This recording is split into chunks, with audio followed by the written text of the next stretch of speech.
I'm Abigail, 24 years old, and I still remember scanning the crowd at graduation, searching for faces that weren't there. My parents had made their position clear. Fashion design wasn't a real career, but a fantasy that would lead to failure. When I refused to give up my dreams, they cut me off completely. I stood alone that day, diploma in hand, uncertain about my future, but determined. 2 years later, my designs are selling out, and my story went viral unexpectedly. Before I share how an Instagram post changed everything, drop a comment where you're watching from and hit subscribe to join me on this journey of dreams betrayal and finding success against all odds. I grew up in a small Midwest town where practical careers and staying close to home were the expected path for most kids. My parents, James and Margaret, had lived there their entire lives. Dad worked at the local manufacturing plant for 27 years, and Mom held an administrative position at the community college. They valued stability above all else, a mindset shaped by witnessing economic hardship throughout our town when factories began closing. Even as a child, I was drawn to color, texture, and design. I'd spend hours sketching outfits and reimagining clothing I saw in magazines. My parents viewed this as a cute hobby at first, nothing more than a phase I'd outgrow. When I was 12, my Aunt Rachel visited from Chicago and noticed my crude fashion sketches scattered across my bedroom desk. "You've got a good eye, Abby," she said, using the nickname only she called me. The following day, she gave me my first real sketchbook and a set of professional colored pencils. "Real artists need real tools," she whispered, as though sharing a secret my parents wouldn't approve of. That sketchbook became my sanctuary. I filled it with designs inspired by everything around me: the rust-colored factory buildings, the vintage dresses at local thrift stores, the practical workwear most people in town wore daily. My parents rarely asked to see what I was drawing. When they did, Dad would ruffle my hair and say things like, "That's nice, honey. Maybe you can design as a hobby when you're an accountant." By high school, my skills had developed significantly. I began altering thrift store clothes, transforming outdated pieces into something modern and unique. My friends started noticing, even requesting custom alterations. Jessica, who would later become my closest friend, was the first to wear one of my redesigned jackets to school. "Where did you get that?" became a question she answered with, "Abby made it." Soon other students were bringing me their old clothes to transform. My parents witnessed this growing interest with increasing concern. "This is taking up too much of your study time," Mom said one evening, finding me at the sewing machine at midnight. "You need to focus on subjects that will get you into a good college program, like business or nursing," Dad added from the doorway, "fields with job security." During my senior year of high school, I organized a small fashion show featuring my designs worn by friends and classmates. The local community center let us use their space, and about 50 people attended. My art teacher helped promote it and even invited a former student who was working as a stylist in Chicago. My parents attended, sitting stiffly in the back row. Afterward, while other parents were taking photos and congratulating their kids, mine stood awkwardly by the exit door. "It was nice," Mom said on the drive home, "but I hope you got it out of your system. The practical world awaits." Dad added, his eyes fixed on the road. "Dreams don't pay mortgages." When senior year college applications began, the tension in our house grew palpable. Every dinner conversation circled back to practical career paths. "Lisa's daughter got accepted to the nursing program," Mom would mention casually. "Brandon's boy is going for business administration.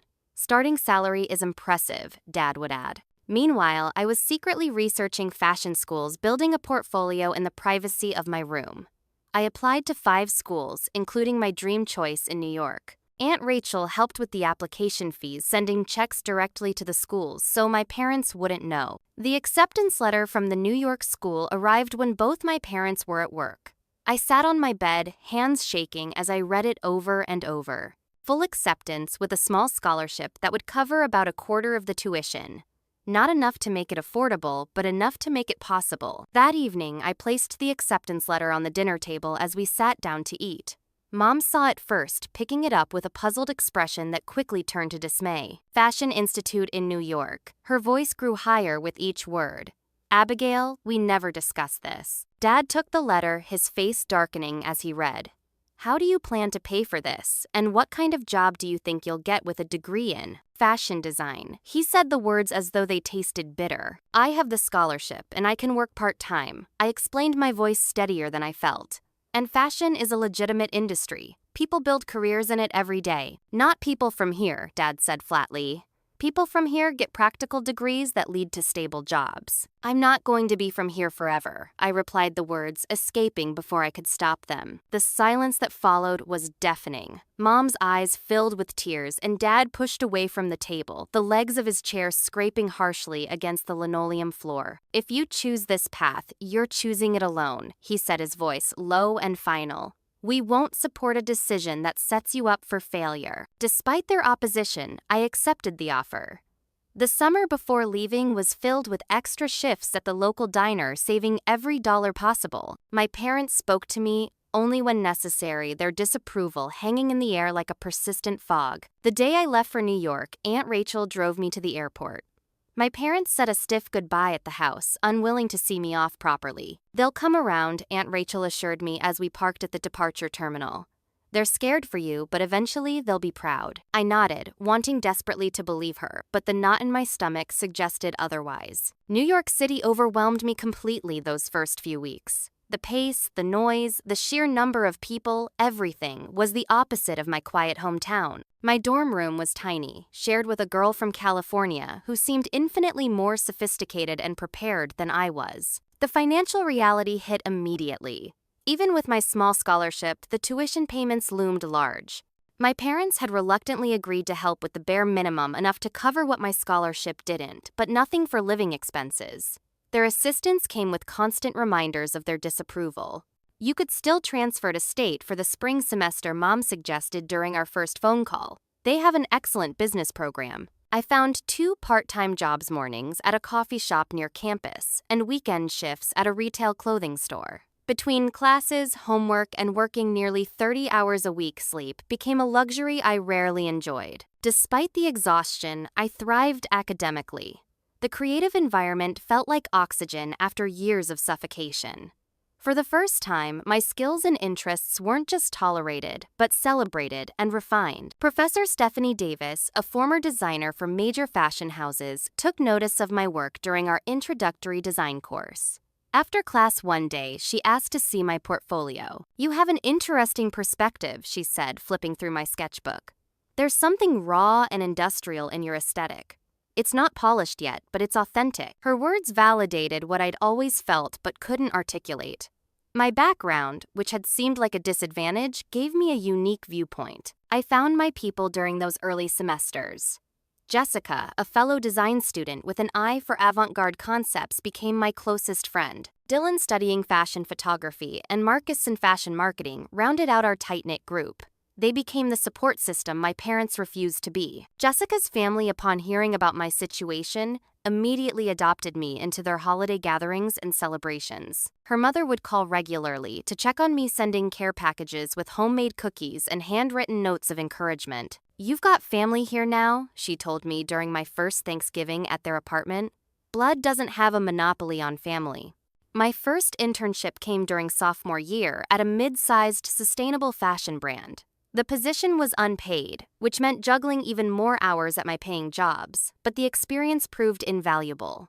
I learned the practical side of the industry, how designs move from concept to production, the importance of marketability, alongside creativity, and the growing emphasis on ethical manufacturing practices. Phone calls home became increasingly strained. My excitement over design accomplishments was met with tepid responses. "That's nice, honey, but have you considered taking some business classes as a backup?" Mom would ask. Dad was more direct. "How much did that fancy school charge you to learn how to sew? The factory here has seamstresses who learned on the job." Each conversation left me feeling hollow, my accomplishments diminished.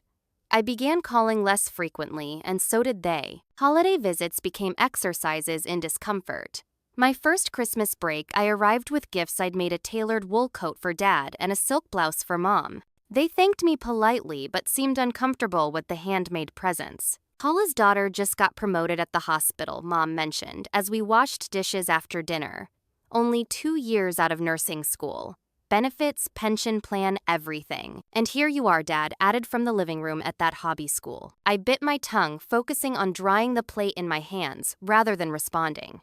The 2 weeks at home stretched endlessly each day, a reminder of the growing distance between us. Junior year brought my first real recognition within the industry. My collection for the department showcase caught the attention of a small but respected fashion blog, which featured my work alongside established designers. When the article published online, I immediately sent the link to my parents.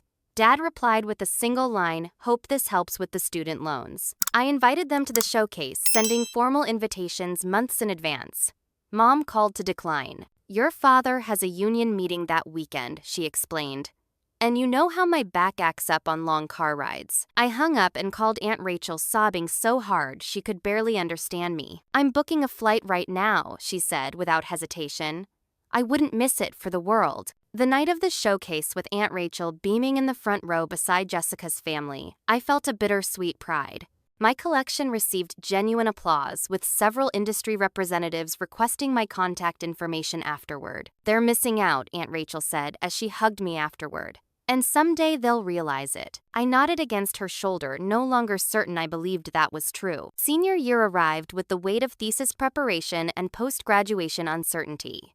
My final collection would determine much of my future prospects, and I poured everything into the concept development. I decided to draw directly from my roots, creating a collection that transformed industrial workwear aesthetics into high fashion with sustainable materials. Inspired by my father's worn canvas, work jackets, and the factory uniforms I'd grown up seeing, I wanted to elevate these practical garments into something that honored their origin while reimagining their purpose. Professor Davis connected me with suppliers who provided deadstock materials and fabric scraps that would otherwise end up in landfills.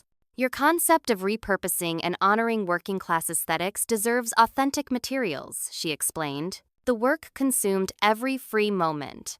I sketched between customer orders at the coffee shop, draped fabrics after midnight in the empty design studios, and sewed until my fingers were raw and dotted with pinpricks. My roommates would find me asleep at my desk, face pressed against pattern pieces. 3 months before graduation, the financial strain reached a breaking point. My off-campus apartment rent increased, one of my jobs cut back hours, and the materials for my collection cost more than anticipated. I called home for the first time in weeks, swallowing my pride to ask for help. "Dad, I wouldn't ask if it wasn't important," I explained, detailing my situation. "It's just until graduation. Then I'll have my degree and can find a full-time position." His response was immediate and cold.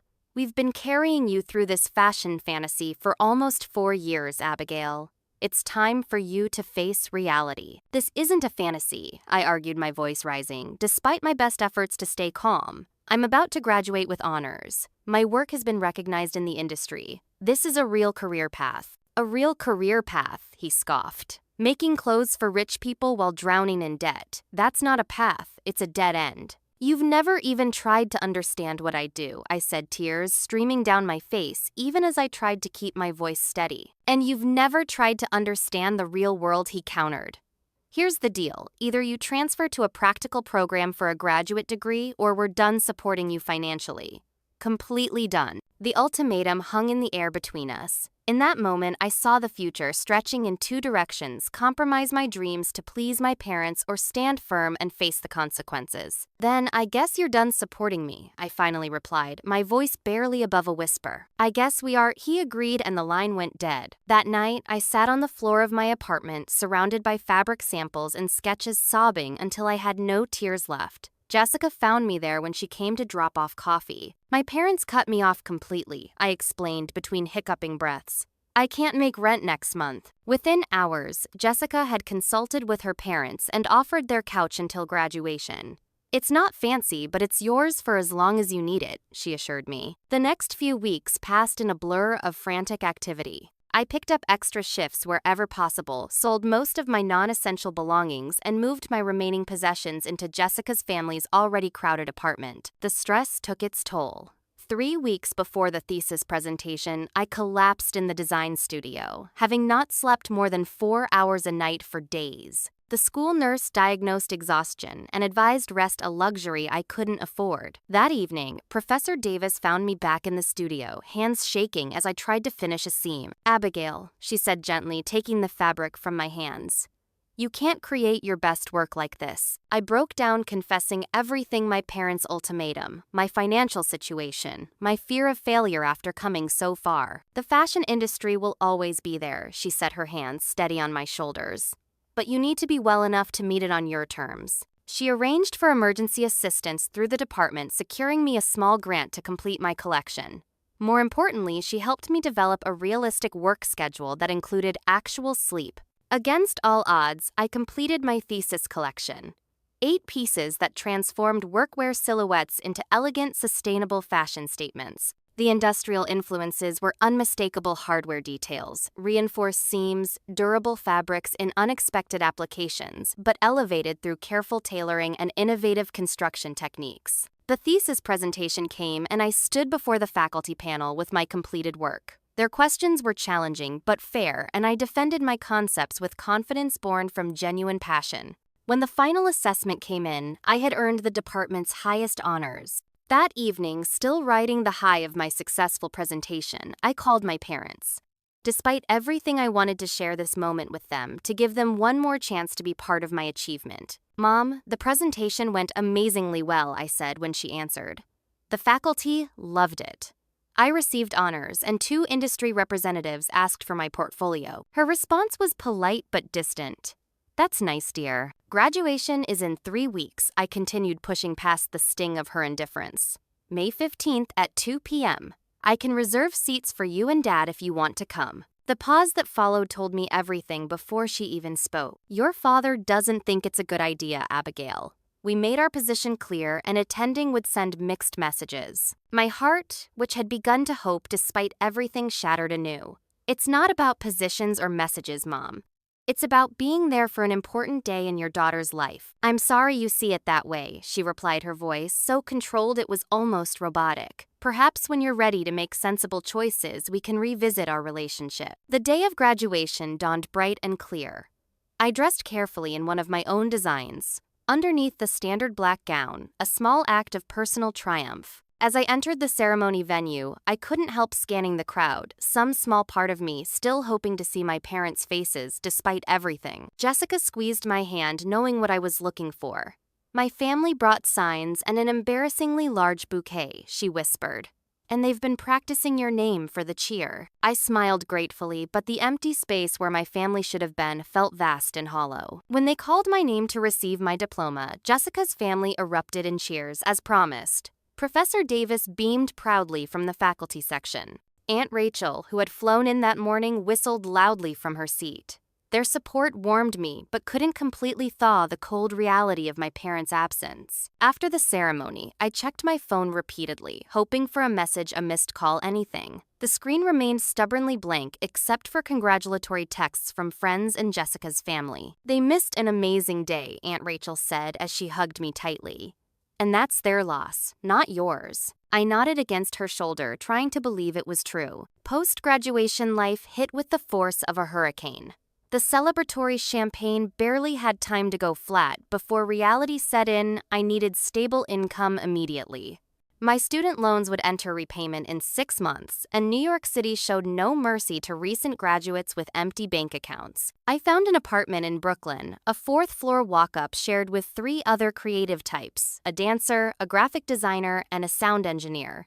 My room was barely larger than the twin bed it contained, but the rent was split 4 ways, making it almost affordable. My first real job came through a connection from Professor Davis, an entry-level position at a small, sustainable fashion brand. The role combined administrative tasks, sample organization, and occasional input on designs. The pay was minimal, but it was a foot in the door. Everyone starts somewhere, I reminded myself during particularly tedious days of organizing fabric swatches and running errands. Despite my attempts to rebuild communication, my parents maintained their distance. I sent a text announcing my job, hoping the fact that I was employed might thaw relations. Mom replied with a single line: "Glad you're working." My birthday passed without acknowledgement from them. I stared at my phone all day, hoping for at least a text, but nothing came. That night, Jessica took me out for drinks, her treat. "Family is who shows up," she reminded me, clinking her glass against mine. And we're showing up. I nodded, pushing down the persistent ache their absence created. Between the demanding hours at work and my mounting financial concerns, I barely had time for my own designs. Still, I carved out moments early mornings before work, late nights when my roommates were asleep. I converted a corner of our shared living space into a mini studio using a secondhand dress form and a wobbly card table for a cutting surface. Most evenings, I would photograph my progress and post it to my barely followed Instagram account. It began as a portfolio of sorts, a way to document my development outside of my day job. I wrote honest captions about the challenges of creating with limited resources, the technical problems I was solving, and the inspiration behind each piece. Slowly, people began to engage, first friends from school, then strangers who appreciated my aesthetic or connected with my stories of struggle and persistence. My first freelance opportunity came unexpectedly through social media. A local boutique owner messaged me after seeing a jacket I'd designed. Would you be interested in creating 5 pieces for our fall display? Small budget but complete creative freedom, the message read. I accepted, immediately spending every free moment for the next 3 weeks bringing the commission to life. The result was a small collection that perfectly encapsulated my industrial meets elegant aesthetic. When the boutique displayed the pieces, they tagged me in their social posts, bringing a new wave of followers to my account. With my day job barely covering living expenses and loan payments, I recognized that building my own brand would require both business knowledge and connections. I began attending every networking event I could find, often standing alone in corners, working up the courage to introduce myself to industry professionals. At one such event, I met Ryan, a marketing director for an emerging sustainable fashion platform. Unlike others who smiled politely and moved on, Ryan asked thoughtful questions about my design, philosophy, and background. The industrial influence is fascinating, he noted, as he scrolled through my portfolio on my phone.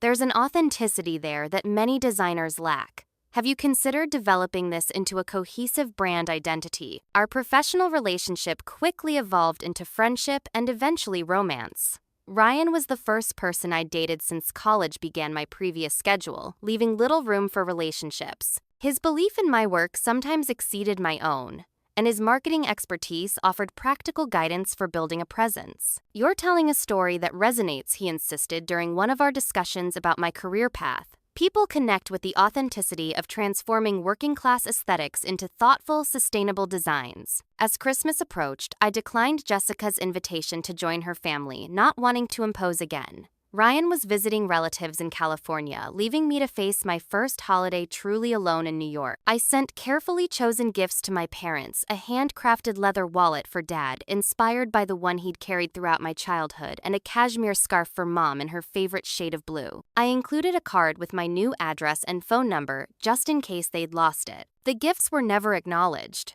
I checked my mail daily through January, hoping for even a belated card, but nothing came. Meanwhile, my social media following continued to grow modestly. I began sharing not just finished pieces, but the process behind them, the late nights, the technical challenges, the inspiration drawn from my industrial hometown. People responded to the honesty, the glimpse behind the polished facade that most fashion accounts maintained. With every spare dollar, I put aside funds for eventually launching a small collection under my own name. The savings grew painfully slowly, but they grew nonetheless. The constant hustle took its toll physically and mentally. Working full-time freelancing and building my brand meant sleeping 4 to 5 hours most nights. I developed persistent headaches and caught every cold that circulated through the office. The breaking point came 9 months after graduation. After 3 days of ignoring increasing dizziness and fatigue, I collapsed at work. I woke up in an emergency room with an IV in my arm and Ryan holding my hand, his face tight with worry. Severe dehydration and exhaustion, the doctor explained. Your body isn't a machine, Miss Mitchell. It needs proper care. That night, as Ryan helped me up the 4 flights to my apartment, the reality of my situation hit fully. I was killing myself, trying to prove my parents wrong, pushing beyond reasonable limits to justify a choice they might never accept. You can't pour from an empty cup, Ryan said softly as he made tea in my tiny kitchen. Taking care of yourself isn't giving up on your dreams. It's making sure you'll be around to achieve them. Jessica arrived an hour later with groceries and a fierce determination to help me restructure my approach. Together, she and Ryan created a schedule that included actual rest, proper meals, and realistic work hours. Your parents may have withdrawn their support, Jessica said firmly, but that doesn't mean you have to prove your worth through self-destruction. That hospital visit became a turning point. I couldn't change my parents' choices, but I could change how their rejection defined my life. For the first time since graduation, I allowed myself to accept that their approval might never come, and that I could still build a fulfilling life and career without it. The recovery period forced the rest I'd been avoiding. Doctor's orders required 2 weeks of reduced activity, which felt like imprisonment to my workaholic tendencies. Ryan and Jessica created a rotating schedule to check on me, bringing meals and providing company while firmly enforcing the rest requirements. During those quiet days, I had time to think clearly about my path forward. The hospital bill, another financial setback, was a tangible reminder of the unsustainability of my current approach. If I wanted to build something lasting, I needed strategy, not just endless hustle. What if Ryan suggested during one of our evening discussions, instead of trying to save enough to launch a full collection, you start with a focused capsule, 3 to 5 pieces that perfectly capture your aesthetic. Quality over quantity. The idea took root. I began sketching a small collection centered around versatile, transformable pieces inspired by workwear, but elevated through careful detailing and sustainable materials. Each piece would incorporate elements from my industrial hometown heritage while meeting the practical needs of contemporary urban life.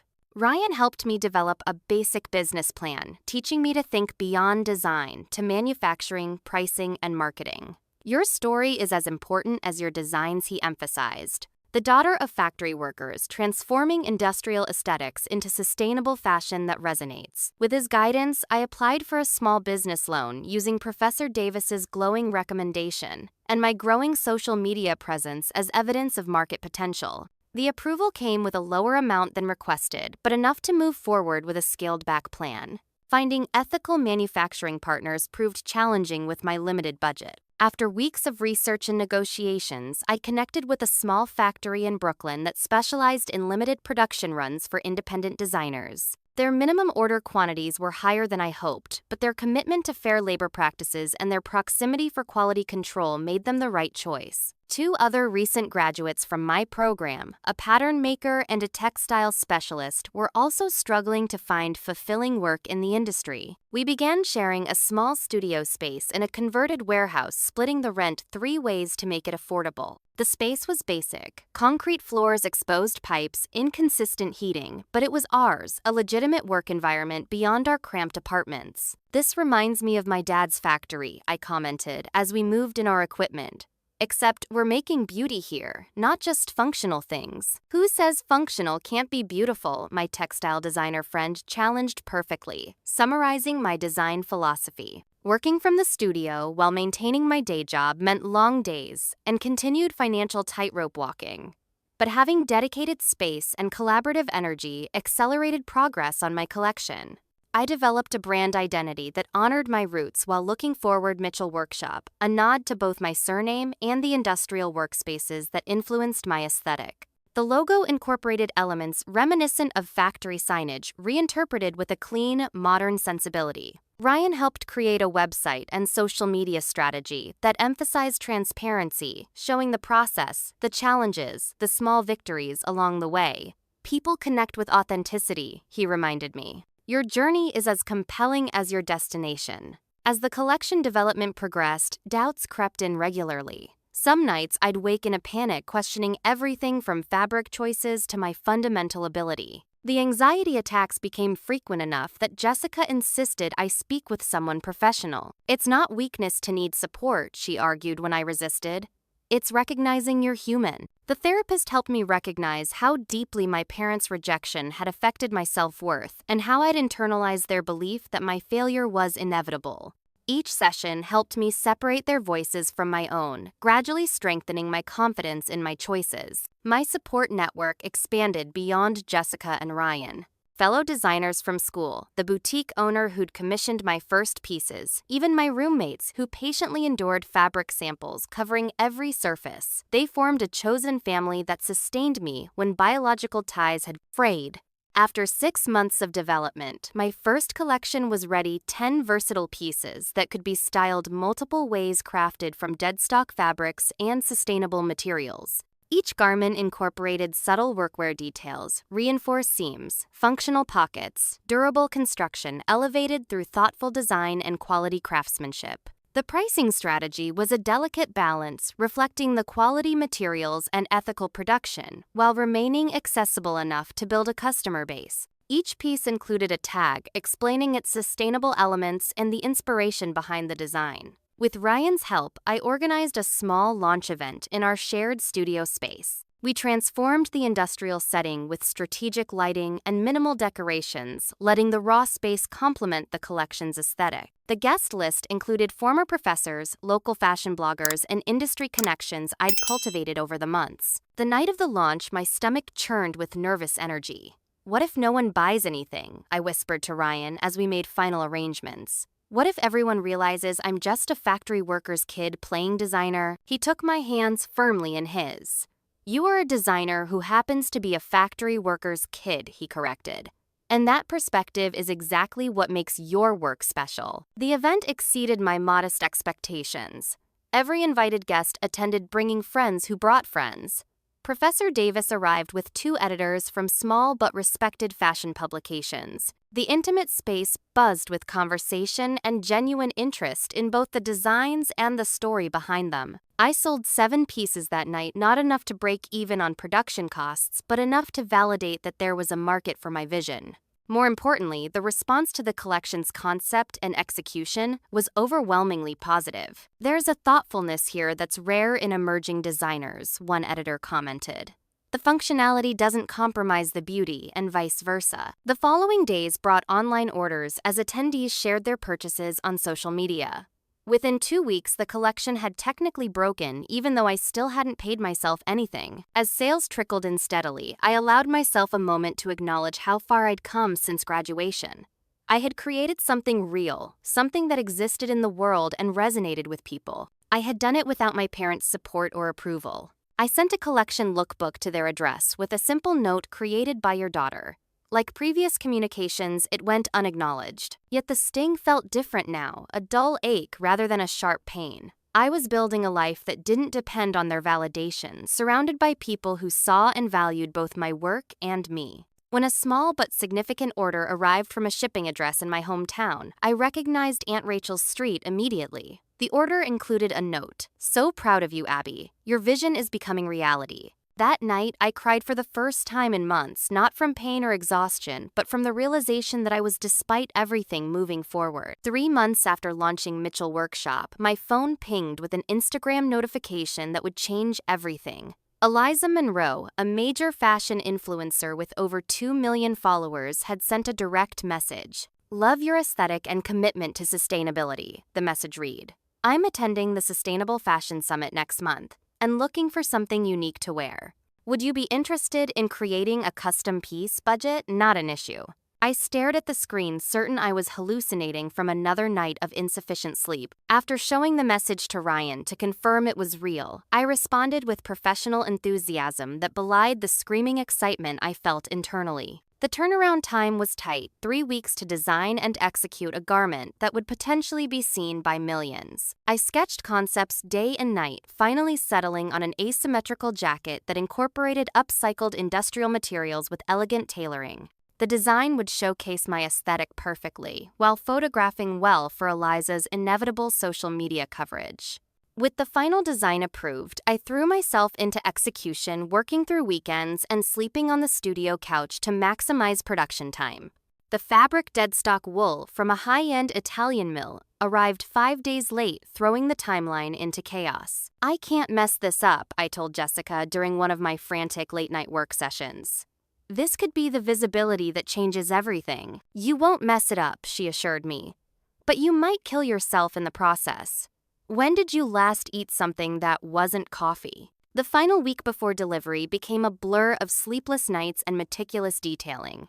I hand-stitched the lining, installed custom hardware salvaged from vintage workwear, and obsessed over every element of construction.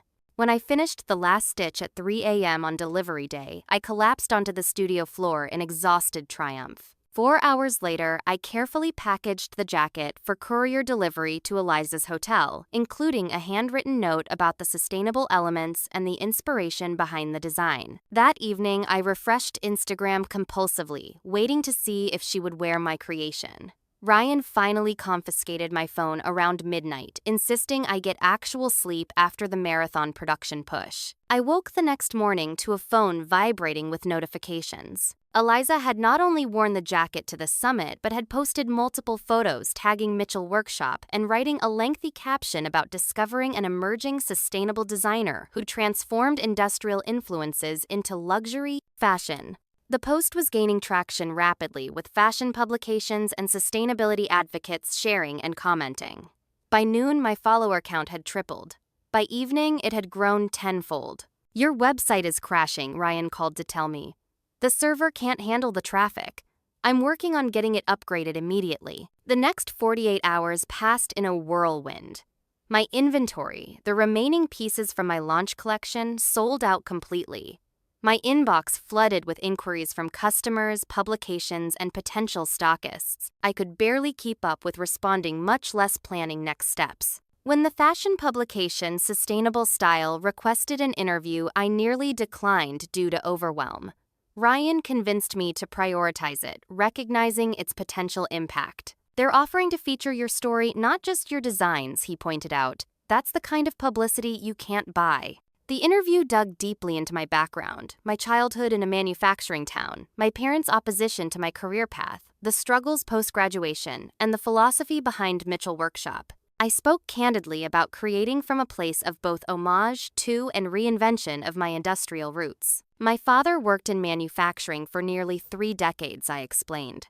"The durability and functionality of workwear is in my DNA, but I'm translating those elements into pieces that honor that heritage, while meeting contemporary needs and ethical standards." When asked about my journey, I didn't sanitize the challenges. After graduation, my parents completely cut contact because they saw fashion design as an impractical dream. I spent months working multiple jobs, sleeping 4 hours a night, and eventually ended up in the hospital from exhaustion. That rock-bottom moment forced me to reassess and build more sustainably both my business and my life. The article published a week later with the title "From Factory Town to Fashion Forward: How Abigail Mitchell Transforms Industrial Heritage into Sustainable Luxury." It included photos of my work, my tiny studio, and a childhood picture Aunt Rachel had provided of me sketching at our kitchen table. Within hours of publication, the article was being shared across fashion and entrepreneurship circles. My reconstructed website crashed again from traffic. Emails poured in from potential collaborators, retailers, and even investors interested in helping scale production. Among the opportunities was an invitation to create a capsule collection for a well-respected, sustainable fashion retailer with stores in major cities. The offer included an advance that would allow me to quit my day job and focus entirely on Mitchell Workshop. As the momentum built, I needed help managing the sudden growth. I hired Jessica's cousin, a recent business graduate with manufacturing experience, to handle production coordination. We moved to a larger studio space that could accommodate increased inventory and a small team. Ryan and I had been dating for nearly a year by this point, our relationship deepening through both personal connection and shared professional passion. The night we signed the lease on the new studio, he surprised me with dinner at the restaurant where we'd had our first date. "I knew from that first conversation that you were special," he said as we finished dessert. "Not just your talent, but your resilience, your integrity, your ability to transform adversity into art." He reached into his pocket and pulled out a small box. Inside wasn't a traditional engagement ring, but a beautifully crafted ring made from reclaimed industrial metals, a perfect reflection of my aesthetic and values. "Will you let me be part of your journey, officially and permanently?" he asked, his voice uncharacteristically nervous. Through happy tears, I said yes. That evening, I posted a photo of the ring, sharing both our engagement and the story of how the ring's design incorporated elements from my first collection. The caption detailed my journey from struggling graduate to this moment of personal and professional joy. The post resonated far beyond my usual fashion audience, touching something universal about perseverance and finding one's path despite obstacles. It began circulating outside fashion circles, shared by accounts focused on entrepreneurship resilience and following non-traditional dreams. A week later, a producer from a morning television show reached out interested in featuring my story on a segment about young entrepreneurs overcoming challenges. The opportunity both thrilled and terrified me. National television exposure could catapult the business, but also meant publicly discussing my family estrangement. After consultation with both Ryan and my therapist, I accepted. During the interview, the host asked directly about my parents' reaction to my current success. They haven't seen it, I admitted, fighting to keep my voice steady. We haven't spoken since before graduation. They wanted security for me, which came from a place of love, but their definition of security meant giving up my passion. I couldn't do that, even though losing their support has been the hardest part of this journey. The segment aired to significant response. My social media exploded with supportive messages from viewers who connected with the story of pursuing dreams, despite family disapproval. Orders flooded in, along with partnership opportunities and speaking invitations. More unexpectedly, the story began circulating in my hometown's social media groups. Former classmates, teachers, and neighbors shared the segment, many expressing surprise and pride in seeing someone from our small community gaining national recognition. I hadn't anticipated how widely the story would spread or how quickly it would reach the very place I'd left behind. 1 year after launching Mitchell Workshop, I decided to create a special Instagram post commemorating the anniversary. The milestone felt significant, not just professionally, but personally, proof that my parents' dire predictions hadn't come true, that I could build something meaningful following my own path. I spent hours crafting the perfect caption, wanting to express both pride in the achievement and acknowledgement of the difficult journey. After several drafts, I settled on honest reflection. 1 year ago today, I launched Mitchell Workshop from a tiny shared studio, with just 10 pieces and massive doubt.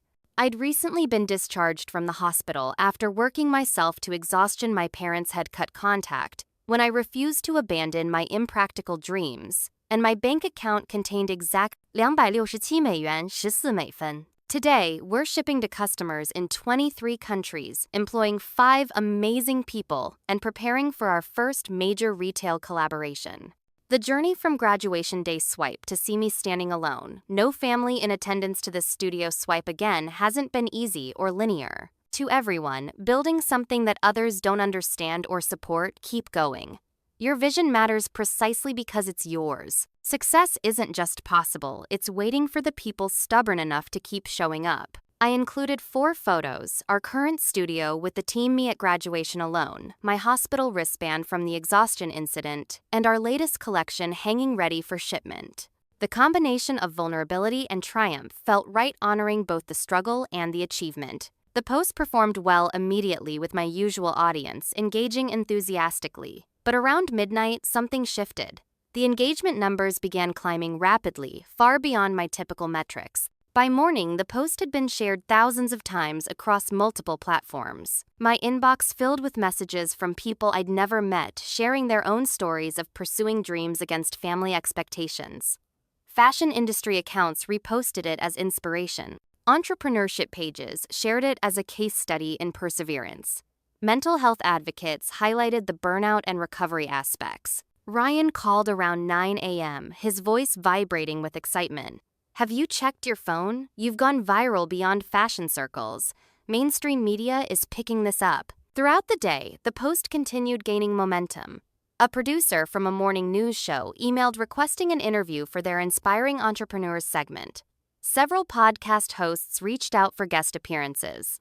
A major business publication asked to feature the post in an article about resilience in creative industries. I said yes to the morning show interview, which was scheduled for 2 days later. The 5-minute segment focused primarily on the business journey, but inevitably touched on the family estrangement aspect that had resonated with so many viewers. The hardest part wasn't the long hours or financial uncertainty, I explained on air, but building this success without being able to share it with my parents, who I still love deeply despite our differences. The segment aired the following morning, further amplifying the original post's reach. By mid-afternoon, my phone rang with a number I hadn't seen in nearly 3 years. "Aunt Rachel." "Abby," she said when I answered, her voice sounding strained. "I've got some news about your parents." My stomach dropped immediately, assuming the worst. Are they okay? Did something happen? They're physically fine, she assured me quickly. But a lot has changed since you last spoke. Your dad lost his job when the plant downsized 8 months ago. They've been struggling financially, but too proud to tell anyone. I sat down heavily on the studio couch. I had no idea. There's more, she continued. Your mom's been having health issues, nothing immediately life-threatening, but requiring expensive medication their insurance barely covers. They've been barely staying afloat. The information hit me like a physical blow. While I'd been building my business and sharing my struggle narrative, they'd been facing their own challenges in silence. The reason I'm calling Aunt Rachel continued is that they saw you. Your post went around town and then the TV segment. Everyone's been talking about it, showing them. They've realized, well, they've seen what you've built. I held my breath, unsure what would follow. Your mom texted me this morning asking if I had your current number. I think they want to reach out. Sure enough, my phone pinged with a text an hour later. Abigail, it's Mom. We saw your interview. Could we talk sometime? We've missed you. Those 3 words, we've missed you, unlocked something I'd kept carefully contained for years. I called immediately, heart pounding so hard I could barely hold the phone. The conversation was awkward at first, filled with long pauses and careful language. Mom explained Dad's job loss, their financial challenges, her health issues. I shared condensed highlights of my journey since graduation, trying not to overwhelm them with everything at once. We'd like to visit, Mom said tentatively near the end of the call. If you'd be willing to see us. Your father wants to see your business. The hesitation before she used the word business rather than hobby spoke volumes. Something had shifted fundamentally in their perception. I agreed to the visit, scheduling it for the following month. After hanging up, I sat motionless in the studio, processing the sudden reconnection I'd stopped believing would ever happen. Ryan found me there an hour later, still staring at my phone. When I explained what had transpired, he held me while I cried, not from sadness this time, but from the complex relief of a wound beginning potentially to heal. They're coming here, I repeated the reality, still sinking in. After all this time? Are you ready for that? He asked gently. I don't know, I admitted.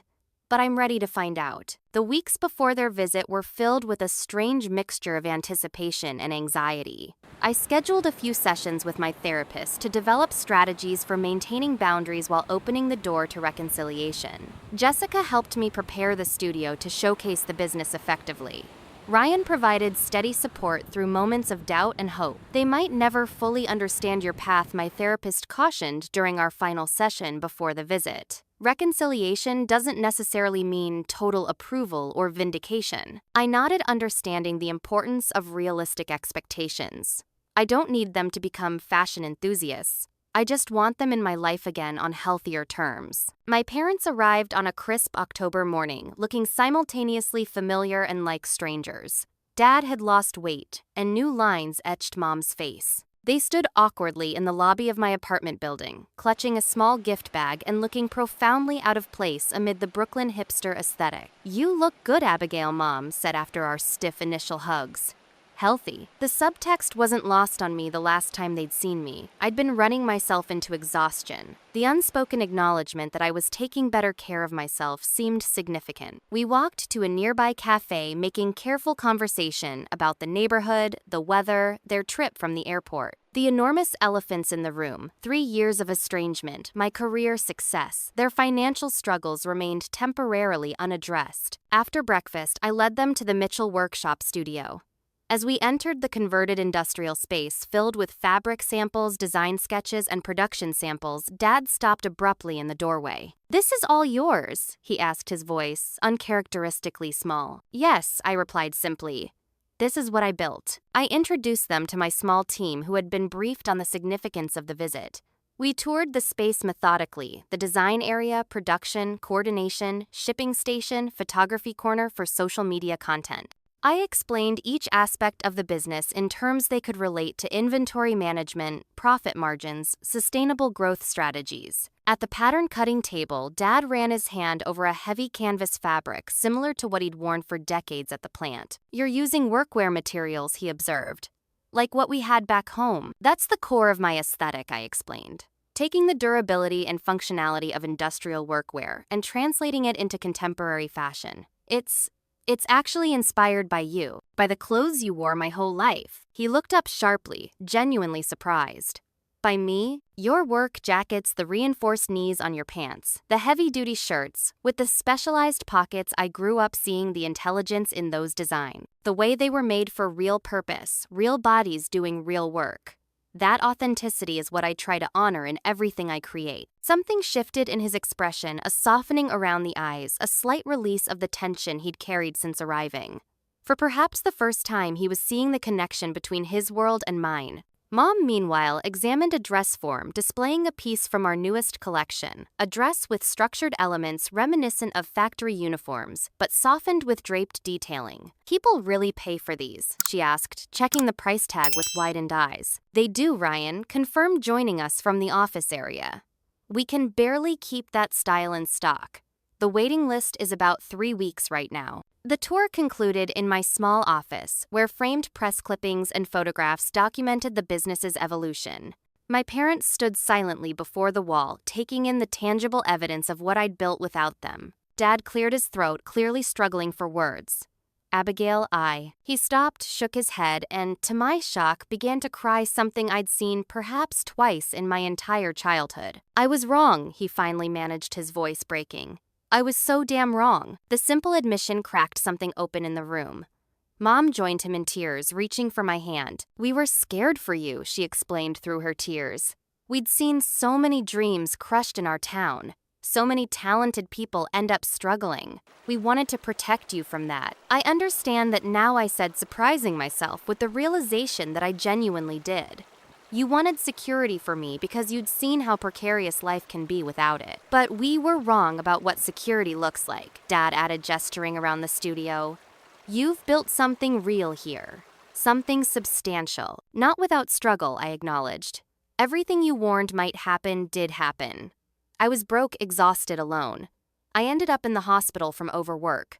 There were nights I questioned everything. The admission seemed important, not to vindicate their fears, but to acknowledge the reality of the path I'd chosen, with both its triumphs and its hardships. But you had people, Mom observed quietly. When we weren't there, you found people who were. It was the perfect opening to introduce Ryan properly, not just as my business partner, but as my fiancé.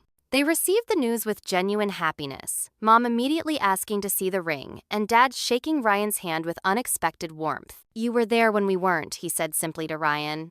Thank you for that. We moved the conversation to a nearby restaurant where over lunch we began the messy work of rebuilding bridges. I established clear boundaries about their role in my professional decisions moving forward, while opening the door to re-establishing personal connections. They shared more details about their struggles, Dad's unsuccessful job search at his age, the medical bills straining their resources, their reluctance to tell even family members how dire things had become. We were so focused on security, Mom reflected, and then lost it ourselves. I didn't offer financial assistance, immediately sensing their pride needed time before such discussions could happen productively. Instead, I suggested Dad might consult occasionally on durability aspects of my designs, offering his practical knowledge of workwear functionality, a way to contribute meaningfully while acknowledging his expertise. Before they left that evening, I arranged for a photographer friend to take proper graduation photos outside the studio, me in a borrowed cap and gown, standing proudly between my parents 3 years late, but somehow right on time. We can't change what happened, I told them as we said goodbye, but maybe we can build something better going forward. The reconciliation process moved slowly over the following months.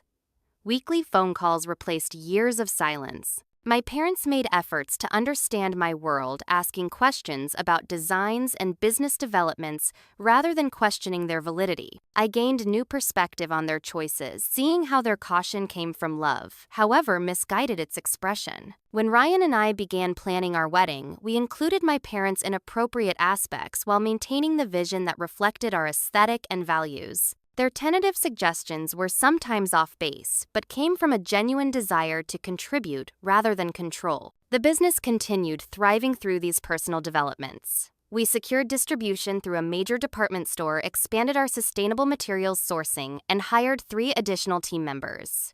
Each milestone was shared with my parents, who responded with increasingly genuine enthusiasm. 6 months after their first visit, they returned to New York for the opening night of a pop-up shop featuring Mitchell Workshop alongside other emerging sustainable designers. Dad wore one of my custom jackets, industrial in aesthetic, but tailored specifically for him, incorporating fabric reminiscent of his old work uniforms. As we stood together at the event surrounded by fashion industry professionals and customers excited about the collection, I caught Dad watching me speak with a fashion editor, unmistakable pride in his eyes. Later that evening, he pulled me aside. "I need to say something I should have said months ago," he began, his voice serious. "I am deeply sorry for not supporting you, for missing your graduation, for making you face so much alone." The straightforward apology without justification or qualification felt like the final piece falling into place in our healing relationship. "I didn't understand your world," he continued. "I still don't fully understand it, but I understand this is where you belong. And I'm just grateful you're letting us be part of it now." The journey from that lonely graduation day to this moment of connection had been longer and more difficult than I could have imagined. Yet the struggles had shaped both my designs and my character in ways that ultimately strengthened both. I learned that pursuing authentic dreams requires courage, not just to begin, but to continue when obstacles arise. That family can be both born and chosen, and both types matter deeply. That success is a complex equation involving not just achievement, but balance and well-being. That forgiveness is possible, but must be earned through genuine accountability and changed behavior. Most importantly, I learned that the most powerful response to doubt isn't argument, but action, building something so undeniably real that it speaks for itself. As I look toward the future, expanding Mitchell Workshop, planning a wedding with Ryan, navigating a healing relationship with my parents, I carry these lessons forward. The path continues to hold challenges, but I face them now with confidence built through fire and with support from both chosen and birth family. To everyone watching who stands at their own crossroads between others' expectations and personal dreams, trust yourself. The journey won't be easy or straightforward, but authenticity creates its own kind of security. Sometimes, the greatest act of love for yourself and others is the courage to follow your own path, especially when it diverges from the expected route. If this story resonated with you, please like, comment, and subscribe to join me for more conversations about finding your way, building bridges, and creating meaning through authentic work. Have you ever had to choose between expectations and dreams? Share your experiences below. Your story might be exactly what someone else needs to hear today. Thank you for being part of this journey, and remember, sometimes the most beautiful designs emerge from the most challenging raw materials.